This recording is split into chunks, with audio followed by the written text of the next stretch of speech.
उनको आजकल तो इनकाउंटर कैसे हो रहे हैं, पकड़ करके इनकाउंटर भी किया जा सकता है, ये भी हो वो सकता है। बिल्कुल कोई नहीं है, कोई बात है। अब जिस तरह से कल उसको जैसे कुश्ती लड़ी जाती है पहलवानों की, उस तरह से यह कहने के बावजूद कि यह बाईपास की सर्जरी कराया है, आदमी मर सकता, विधायक है, इसके बावजूद भी दो पुलिस वाले दरोगा उसको ऐसे दबोचे हुए थे।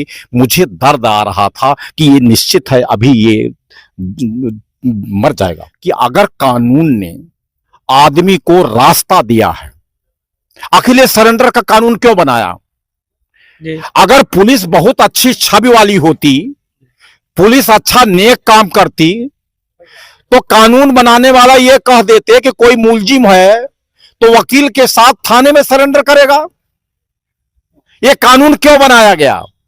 इसीलिए बनाया गया ना कि पुलिस के उत्पीड़न से बचने के लिए आदमी न्यायालय में आत्मसमर्पण कर सकता है। अगर वह अपना कानूनी रास्ता अपना रहा है और एक अधिवक्ता के माध्यम से न्यायालय परिसर के अंदर, तो उसमें पुलिस को हस्तक्षेप करने का क्या अधिकार है? एक बात। दूसरी स्थिति यह है कि पुलिस इतनी मनभड़ई दिखा रही है कि वकीलों के कैंपस के अंदर, न्यायालय के परिसर के अंतर्गत उनको झपट रही है, उठा लेने की कोशिश कर रही है। तो कैसे पुलिस पर विश्वास किया जा सकता है कि ये उसका इनकाउंटर न कर दे? नमस्कार, भारत कवरेज न्यूज के लिए मैं विभास यादव आप लोगों का बहुत बहुत स्वागत करता हूं। दोस्तों, अभी जौनपुर के मंगेश यादव का कांड प्रकरण जो चल रहा था, खत्म नहीं हुआ था। इसी दौरान भदोही के विधायक जाहिद जमाल बेग का प्रकरण बहुत तेजी से सोशल मीडिया पे वायरल हो रहा है। अभी एक दिन पहले की ही घटना है कि वो जिला मुख्य में उन्होंने आत्मसमर्पण कर दिया। इस दौरान पुलिस ने काफी प्रयास किया, लेकिन अधिवक्ताओं से और पुलिस के बीच में नोकझोंक भी हुई, लेकिन पुलिस जो है उन्हें पकड़ने में सफल नहीं रही। उन्हें न्यायिक हिरासत में 14 दिन के लिए भेज दिया गया है। लेकिन इस घटना में जाने से पहले हम आपको ये बताना चाहेंगे कि जाहिद के ऊपर जो विधायक हैं यहाँ के, उनके ऊपर जो है नौकरानी जो थी, उसे आत्महत्या के लिए प्रेरित करने का मामला जो है पुलिस ने दर्ज किया था। इसके बाद से उत्तर प्रदेश की सियासत भी गर्म हो गई है। ऐसे में जो जाहिद जमाल बेग के अधिवक्ता हैं तेज बहादुर यादव जी और तमाम अधिवक्ता साथी हैं, हम इन लोगों से बातचीत करेंगे कि कल का मामला क्या हुआ। काफी नाटकीय मामला था कि जो एकदम राष्ट्रीय स्तर की खबर बन चुकी है। क्या नाम है सर आपका? तेज बहादुर यादव हूं सर, ये कल का प्रकरण जो है, थोड़ा सा दर्शक जानना चाहते हैं हमारे, कैसे क्या हुआ जो है। कल वो आत्मसमर्पण करना चाह रहे थे विधायक जी, और जो है पुलिस जो है गिरफ्तार करना चाह रही थी। ये प्रकरण काफी था, क्या मामला हुआ था कल? देखिए, कल मामला ये था कि जाहिद बेग, उनके खिलाफ FIR 2 दर्ज हुई। जी। एक बाल श्रमिक के मामले में जी। और एक आत्महत्या के उत्पीड़न के मामले में। तो कल वो उनको सरेंडर करना था। जी। मैं और हमारे भाई मजहर शकील जी, दोनों आदमी उनकी सरेंडर एप्लीकेशन तैयार कर लिया और जो दरखास्तें होती हैं सब तैयार कर लिया।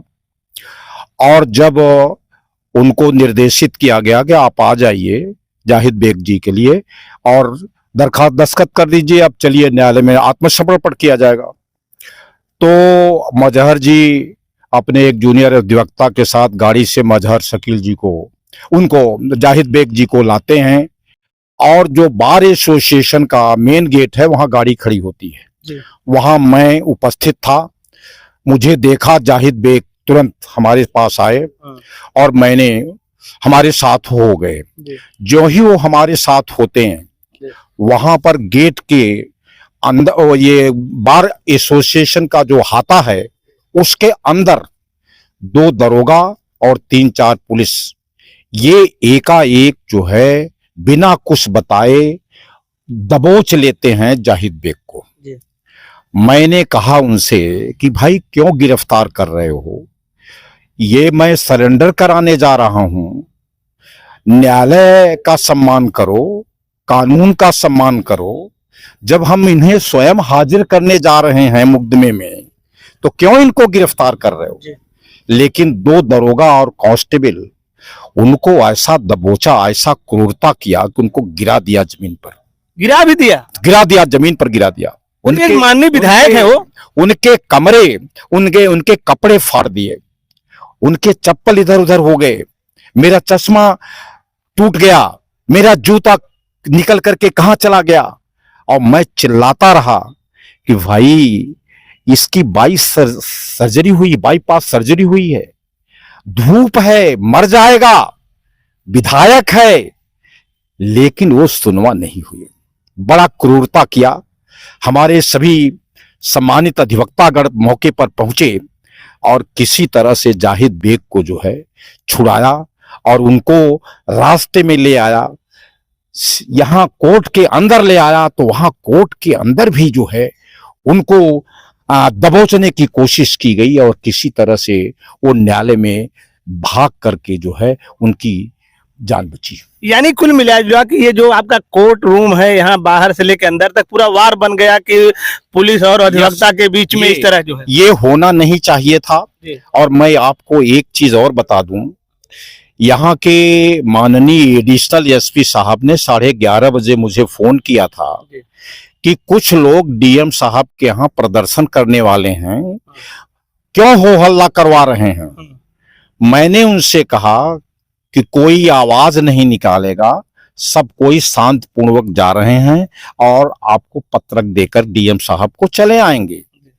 वहीं दौरान मैंने उनसे ये भी कहा कि जिनके लिए आप परेशान हैं, जाहिद बेग का मैं न्यायालय में आत्मसमर्पण कर दे रहा हूं, आज हाजिर हो जाएंगे। इसके बावजूद एडिशनल एसपी और सीओ मेन गेट पर आकर के खड़े हो गए और हमारे मजहर शकील की गाड़ी तक को उन्होंने चेक किया, वकील साहब की। जी हाँ। उसके बाद मजहर शकील ने हमको बताया कि गाड़ियां चेक हो रही हैं, कैसे क्या होगा। हमने कहा कि जाहिद बेग को बैठा करके बार एसोसिएशन की बिल्डिंग में ले आइए, वहां से हम इनको हाजिर कराएंगे। अब बताइए कि जब हमने पुलिस को सूचना दे दिया, यही नहीं, एक दिन पहले कोतवाल थाना ज्ञानपुर 10:30 बजे रात मेरे घर पर गया और उसने कहा कि जाहिद बेग को जो है हाजिर करा दीजिए। ये घटना कितने दिन पहले की थी वकील साहब? ये देखिए, घटना तो है 9 तारीख की, उसकी एफआईआर 13 या 14 को लिखाई गई है। उस घटना के मेरिट पर मैं नहीं जाना चाहता, लेकिन इतना आपको बता दूं कि एक जो बाल श्रमिक वाला केस चला है उसके बारे में मैं बता रहा हूं आपको कि क्या घटिया किस्म की कार्रवाई यहां का पुलिस प्रशासन करता है कि जिस व्यक्ति ने बाल श्रमिक वाले मामले में एफआईआर दर्ज कराई है, उसी व्यक्ति ने 3 दिन पहले जाहिद बेग को एक नोटिस देता है कि आपके खिलाफ बाल श्रमिक का मुकदमा चलाया जाए, आप इसका स्पष्टीकरण दीजिए। जी बताइए कि वही आदमी 3 दिन पहले कहता है कि बाल श्रमिक का मुकदमा चलाया जाएगा चाइल्ड लेबर के अंतर्गत, जिसमें प्राइवेट कंप्लेंट होता है, उसकी एफआईआर नहीं होती है। उसके बाद नोटिस देने के 3 दिन बाद एक साजिश करके ट्रैफिकिंग माने तस्करी का केस 143 बीएनएस का लगा दिया जाता। बताइए, यहां के लोगों को, पुलिस उच्चाधिकारियों को यह तक नहीं मालूम है कि सेक्शन 143 कहां लगता। कोई के घर में कोई एक नाबालिग नौकर मिल जाए तो बाल श्रमिक का केस चलेगा कि उसके लिए चलेगा कि ये मानव तस्करी कर रहे हैं। मानव तस्करी की परिभाषा 143 में लिखा गया, जिसको धमकी दे करके कराया जाए, जो उसका व्यापार करे। लेकिन केस की गंभीरता को बनाने के लिए बाल श्रमिक के मामले को लेकर के 143 लगा दिया। एक दूसरी एफआईआर 108 की अबेटमेंट ऑफ सुसाइड की लगी, जिसके घर की लड़की मरी, सुसाइड किया, उसके घर के किसी आदमी ने जो है वो एफआईआर दर्ज नहीं कराई। उनके घर के किसी लोग ने नहीं कहा कि इनका उत्पीड़न हो रहा है। उत्पीड़न किसको नजर आ रहा है, उसकी भी एफआईआर पुलिस करती है। यानी दोनों एफआईआर जो दर्ज हुई है उसमें सरकारी विभाग के लोग वादी हैं, ये सोच लीजिए आप। अच्छा वकील साहब, क्या ये बताएं, क्या ये जानबूझ के कार्रवाई की जा रही है सरकार की तरफ से क्या, या पुलिस की तरफ से, कि वो विपक्ष के विधायक हैं क्या? भाई देखिए, परिस्थितियां ये बताती हैं कि ये जो मामले दर्ज कराए गए हैं, अब ये तो न्यायालय इसके गुण दोष पर निस्तारण करेगी, लेकिन जहां तक मेरा जेहन है, ये साजिशीपूर्ण और राजनीतिक विद्वेष से दर्ज कराई गई है। अच्छा वकील साहब, ये एक चीज और बताइए, फिर हम अगले वकील साहब के पास जा रहे हैं। एक चीज ये हमको बताइए कि पुलिस गिरफ्तार करना चाह रही थी, तो दिक्कत क्या आती, क्यों आप लोग रोक रहे? पुलिस गिरफ्तार करती, पूछताछ करती, भेज देती न्यायालय को। देखिए सुनिए, गिरफ्तार करने का बीएनएसएस कानून में तरीका बना हुआ है जी। अगर पुलिस अधिकारी किसी को गिरफ्तार करना चाहता है तो उसका तरीका है कि गिरफ्तार करने वाले व्यक्ति को रोकेगा और कहेगा ये आपके खिलाफ वारंट है, और ये भी कहेगा कि ये वारंट फला मजिस्ट्रेट ने जारी किया है, वारंट दिखाएगा, और वारंट दिखाने पर अगर वह व्यक्ति कह देता है कि ठीक है मुझे कस्टडी में ले लो, अगर वो कहता है कि हम कस्टडी में नहीं जाएंगे, तब आपको अधिकार है गिरफ्तार करने का। यहां क्या जिल दरोगा पुलिस ने उसको दबोचा, क्या उसको बताया कि तुम्हारे खिलाफ वारंट है? आप वारंट जेब में रख करके किसी को गिरफ्तार नहीं कर सकते। वारंट के तामीला का कानून बना हुआ है कि कैसे वारंट की तामीला की जाती है। पुलिस के पास वारंट नहीं थे? था कि नहीं था, लेकिन दिखाया तो नहीं, दिखाया तो नहीं। अगर दिखाया नहीं तो हम यही कहते हैं कि वो तेरे पास नो वारंट, आप जेब में रखे रहे, हमसे क्या मतलब? आपको दिखाना चाहिए। दिखाना चाहिए।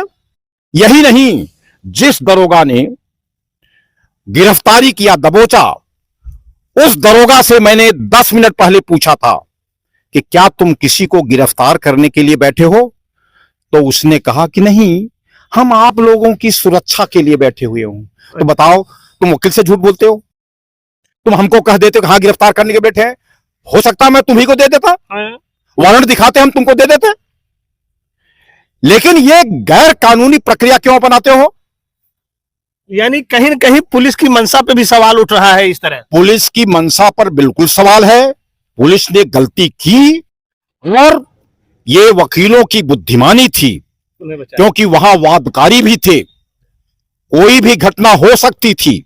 मैंने स्वयं कहा सीओ साहब और एडिशनल एसपी साहब से, जब भीड़ बढ़ने लगी, हमने कहा कृपया आप लोग यहां से चला जाएं, आक्रोश है, अधिवक्ताओं में आक्रोश है। मैंने उनको कहा कि आप लोग फोर्स लेकर के चले जाइए, वो लोग चले गए। मैंने अपने आदमियों को कहा, बताइए ऐसे घटना होती है? कल कोई बात हो जाती तब ये कहते कि नहीं सब वकील लोगों ने बड़ी गलती किया, कानून के रखवाले कानून को हाथ में लिया, यही ना होता ना कल। ठीक सर, हम आ रहे हैं। सर क्या नाम है आपका? मजहर शकील। मजहर शकील साहब, आप भी अधिवक्ता हैं, तेज बहादुर यादव जी भी अधिवक्ता हैं। ये जो मामला जो इस तरह हुआ, आपकी गाड़ी को भी चेक किया गया, तो क्या ये पुलिस जानबूझ के इस तरह कर रही थी? पुलिस जानबूझ के गिरफ्तार करना चाह रही थी क्या? सब पूरा घटनाक्रम जो कल का था, वो प्रशासन जो है वो शासन के दबाव में काम कर रही थी।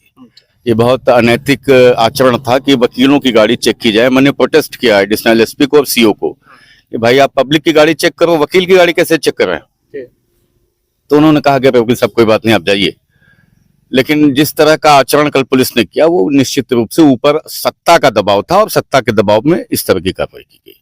तो विधायक जी का मामला तो देखा जाए, जिस तरह वकील साहब ने बताया कि उसके परिवार के लोग नहीं मुकदमा दर्ज करा रहे हैं, शासन प्रशासन का, ये क्यों, क्या जानबूझ के हो रहा है? ये स्वयं में दिखता है कि जिन मामलों को दर्ज किया गया विधायक और उनके परिवार के ऊपर, उसके वादी पुलिस के लोग हैं और सरकारी कर्मचारी अधिकारी हैं। किसी पब्लिक ने कोई कंप्लेंट विधायक के या उनके परिवार के खिलाफ नहीं की है घटना। अच्छा, गिरफ्तारी हो जाती, मान लीजिए गिरफ्तारी हो जाती, गिरफ्तारी से क्यों विधायक जी डर रहे थे? मान लीजिए इसके पहले कानून ये है कि परिसर में न्यायालय के पुलिस किसी को न पकड़ सकती है, न अधिवक्ता के बस्ते से किसी को पकड़ सकती है। और जो पुलिस ने कल ये कृत्य किया, वो निश्चित रूप से बहुत ही निंदनीय है। न्यायिक प्रक्रिया में बाधा उत्पन्न किया उन्होंने, और न्यायालय का भी अपमान किया उन्होंने। आप तो जाहिद बेग साहब के वकील हैं, आप तो जानते ही होंगे। एक चीज ये समझिए कि क्यों विधायक जी पुलिस से बच रहे थे? उनको क्या डर था कि वो पुलिस के हाथ नहीं लगना चाह रहे थे, पुलिस से बच रहे थे, पुलिस गिरफ्तार न करे जो है, और पुलिस जो है वो आत्मसमर्पण क्यों करना चाह रहे थे? नहीं, देखिए, ये सामान्य प्रक्रिया है। अगर कोई मुकदमा हमारे खिलाफ दर्ज होता है तो हम न्यायालय में उपस्थित होते हैं, और उसी के पालन के तहत कहाँ भाग रहे थे वो तो न्यायालय में आ रहे थे आत्मसमर्पण करने के लिए। तो पुलिस से बचने या भागने का कोई सवाल नहीं है। नहीं तो कोई डर भी तो रहा कोई होगा। डर नहीं है। क्योंकि जिस तरह मुकदमे वो न्यायिक प्रक्रिया में विश्वास करने वाले व्यक्ति थे और न्यायालय में आकर अपना आत्मसमर्पण करना चाह रहे थे। यानी पुलिस पर भरोसा नहीं था, इसका मतलब पुलिस पर उनको, विधायक जी को। जब पुलिस स्वयं वादी बनकर मुकदमा लिखाए तो कैसे विश्वास किया जा सकता है? जिस नौकरानी के आत्महत्या का मामला दर्ज है उसके वादी सब इंस्पेक्टर थाना भदोही हैं। लड़की के माता पिता ने कोई शिकायत नहीं की, कोई कंप्लेंट नहीं की। तो ऐसे मामले जो कि जबरदस्ती लिखवाए जाएं प्रेशर करके, तो ऐसे मामलों में तो जाहिर बात है कि हर राजनीतिक व्यक्ति सत्ता और प्रशासन से बचना चाहेगा।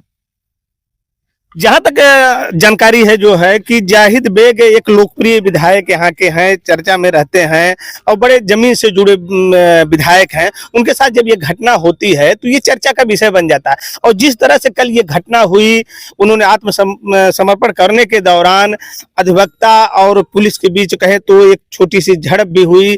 इनके हाथों से अधिवक्ता बचाए, नहीं तो पुलिस गिरफ्तार भी कर सकती थी। तो वकील साहब, हम ये जानना चाहेंगे कि कहीं न कहीं तो डर किस चीज का रहा होगा? कुछ तो डर रहा होगा वकील को, विधायक जी को। देखिए, ये आज से नहीं, ये ब्रिटिश जमाने से ये बात है कि ये उत्पीड़न का मामला हर नागरिक के जेहन में पुलिस के प्रति रहता है। अच्छा। और जिसका वादी, जिस मामले का वादी सरकारी विभाग का पुलिस हो, सरकारी विभाग का कर्मचारी हो, उसमें पुलिस अवैधानिक रूप से गिरफ्तारी करके उनके साथ ज्यादती कर सकती है, उनके साथ अन्याय कर सकती है, उनके साथ उत्पीड़न कर सकती है। उनको आजकल तो इनकाउंटर कैसे हो रहे हैं, पकड़ करके इनकाउंटर भी किया जा सकता है, ये भी हो बिल्कुल कोई नहीं है, कोई बात है। अब जिस तरह से कल उसको जैसे कुश्ती लड़ी जाती है पहलवानों की, उस तरह से यह कहने के बावजूद कि यह बाईपास की सर्जरी कराया है, आदमी मर सकता, विधायक है, इसके बावजूद भी दो पुलिस वाले दरोगा उसको ऐसे दबोचे हुए थे। मुझे दर्द आ रहा था कि ये निश्चित है अभी ये मर जाएगा। तो जहां पुलिस ऐसी क्रूरता हमारे सामने कर रही है, तो बताइए वो उसके पुलिस पर क्या उसका विश्वास होगा? और सबसे बड़ी बात यह है कि अगर कानून ने आदमी को रास्ता दिया है, आखिर ये सरेंडर का कानून क्यों बनाया? अगर पुलिस बहुत अच्छी छवि वाली होती, पुलिस अच्छा नेक काम करती, तो कानून बनाने वाला ये कह देते कि कोई मुलजिम है तो वकील के साथ थाने में सरेंडर करेगा। ये कानून क्यों बनाया गया? इसीलिए बनाया गया ना कि पुलिस के उत्पीड़न से बचने के लिए आदमी न्यायालय में आत्मसमर्पण कर सकता है। अगर वह अपना कानूनी रास्ता अपना रहा है और एक अधिवक्ता के माध्यम से न्यायालय परिसर के अंदर, तो उसमें पुलिस को हस्तक्षेप करने का क्या अधिकार है? एक बात। दूसरी स्थिति यह है कि पुलिस इतनी मनभड़ई दिखा रही है कि वकीलों के कैंपस के अंदर, न्यायालय के परिसर के अंतर्गत उनको झपट रही है, उठा लेने की कोशिश कर रही है। तो कैसे पुलिस पर विश्वास किया जा सकता है कि ये उसका इनकाउंटर न कर दे? मतलब इसीलिए ये उनको भी आशंका रही होगी, और ये चेहरा देखने के बाद आपको लगता है कि इस तरह हो सकता था? यस, बिल्कुल हो सकता था। विधायक जी, ये वकील साहब, हम ये समझने का प्रयास करेंगे। अब तो 14 दिन की न्यायिक हिरासत में भेज दिए गए हैं विधायक जी, क्या प्रक्रिया आप लोगों की चल रही है? क्या होगा? उनको जमानत मिलनी है? समाचार ये है कि विधायक जी को नैनीताल सुबह शिफ्ट कर दिया गया और उनके बेटे को बनारस जेल में। अच्छा, नैनीताल आज ही सुबह 8:30 बजे ये कार्रवाई प्रशासन ने की है, और जिसके खिलाफ हमने न्यायालय में आज दरखास्त दिया, जिसकी सुनवाई 1 बजे होनी। अच्छा। तो इसमें अग्रिम कार्रवाई हम लोग, हमारे सीनियर अफसर हैं, बैठ के हम लोग तय करेंगे और जमानत की प्रक्रिया अपनाएंगे आगे। तो जमानत जल्दी मिलने की संभावना है? अब ये तो न्यायालय देखेगा जो होगा, हम लोग प्रयास आप लोग तो जानते हो, हम अपना पक्ष रखेंगे, प्रयास करेंगे, बाकी निर्णय तो न्यायालय के पक्ष। अच्छा, इसमें इस जो ये लगा है विधायक जी ऊपर जो मुकदमा है, इसमें क्या सजा है, क्या चीजें हैं? देखिए, जो आत्महत्या के लिए उत्प्रेरित है वो तो आजीवन 10 ईयर्स से आजीवन तक है। अब दूसरा जो 10 साल है, अब एक दूसरा जो है वो 10 से आजीवन तक। कितने कितने मुकदमे इसमें लगे हैं? 2 मुकदमे लगाए गए। 2 मुकदमे लगाए गए हैं जी, तो अभी आप लोग बेल के लिए अप्लाई किए हैं? अभी करेंगे। अभी करेंगे जी, जिस तरह उनको नैनी जेल शिफ्ट किया गया। अच्छा, नैनी जेल शिफ्ट करने के लिए क्या आशा, क्या इतने बड़े अपराध? क्या मंशा थी प्रशासन की, वो एक्सप्लेनेशन आज हम लोगों ने एप्लीकेशन दिया है न्यायालय में, न्यायालय रिपोर्ट तलब करेगी जेल से कि क्यों भेजा, क्या कारण था, इस पर सुनवाई होगी। धन्यवाद। देखिए, हमारे साथ जो है दीवानी न्यायालय में अधिवक्ता जो जाहिद बेग के अधिवक्ता तेज बहादुर और ये वकील साहब, इनका साफ साफ कहना है कि पुलिस कहीं न कहीं जो है विधायक के साथ ज्यादती करना चाह रही थी, इसीलिए विधायक जो है आत्मसमर्पण करना चाह रहे थे, लेकिन पुलिस ने उनको गिरफ्तार नहीं कर सकी और इन्होंने आत्मसमर्पण करा दिया। इनका ये भी कहना है कि जो है उनको आज जो है नैनी जेल शिफ्ट कर दिया गया है। इस वीडियो में बस इतना ही। नमस्कार, जय हिंद, जय भारत।